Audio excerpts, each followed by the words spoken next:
Analyzing portable fire extinguishers, classifications, ratings, placement, operations, and maintenance and testing. These are the 5 areas of importance to discuss when analyzing portable fire extinguishers. All 5 items in the PowerPoint are important, and each category has a play in overall success of using a portable fire extinguisher. First, extinguishers classifications help us to decide the appropriate tool to use that incorporates the correct chemical interaction caused by different sources to extinguish fire. The diagram shows classes of A, B, C, D, and K, paired up with pictures of a trash can, a gas can, an electrical outlet, something burning metal, and a frying pan and like some grease type of fire.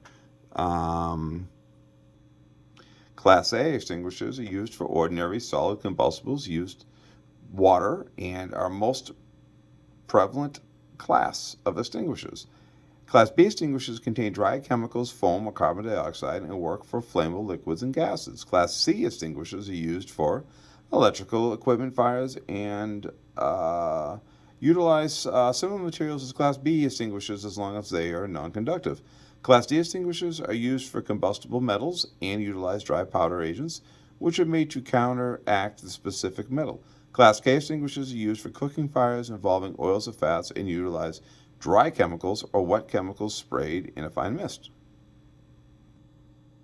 Secondly, a fire rating system provides information on how effective a fire extinguisher will be in extinguishing a certain size fire. This can be crucial when analyzing the situation to determine which approach to take. The information provided by the Class A rating compares the extinguisher to gallons of water.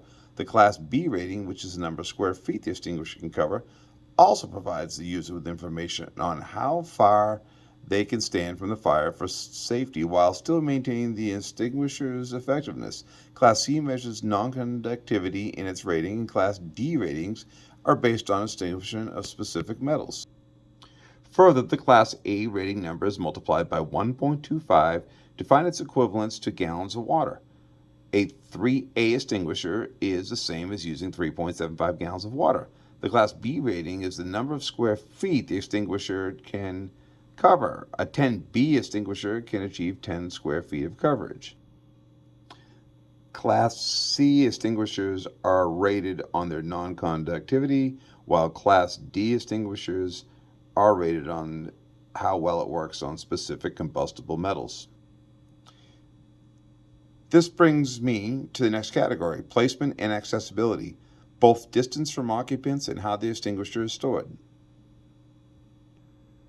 The placement of portable extinguishers is determined by the total distance an individual would have to travel to reach it. Class A and D extinguishers should be placed at a maximum of 75 feet, while Class B is 30 to 50 feet.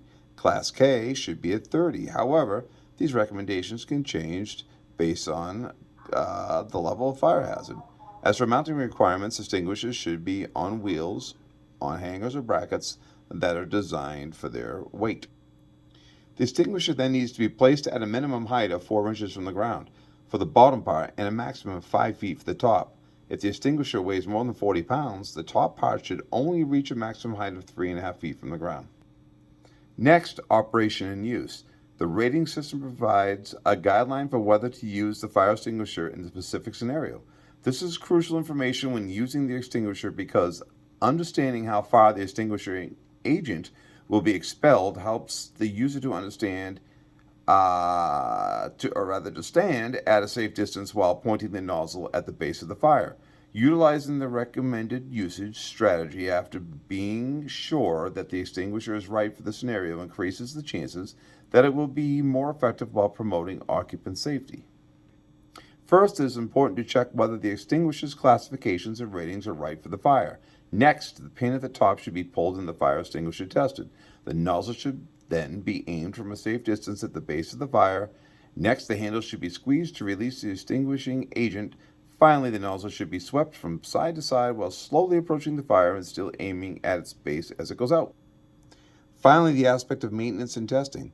Even when the individual knows how to use an extinguisher and chooses the right one for the task, there is a possibility that it might malfunction. Extinguishers can go for years without usage, and regular maintenance ensures that they do not fail when needed. As for testing, this checks for whether the extinguisher needs to be replaced or not, and it ensures it will be effective in usage scenarios. The requirements for extinguisher maintenance and testing are covered by the National Fire Protection Association. Fire extinguishers should be inspected on installation and once every month afterwards. Maintenance procedures are included in the manufacturer's service manual, but should check on mechanical parts, the extinguishing agent, the extinguisher's condition, and the means of expulsion. External maintenance should be carried out once a year or during the hydrostatic test, while internal maintenance should occur within 1 to 6 year intervals depending on the type of extinguisher. As such, these 5 aspects link together to promote portable fire extinguisher effectiveness. If one of the elements involved fails, the extinguishment of a controllable fire may fail and the safety of occupants becomes jeopardized.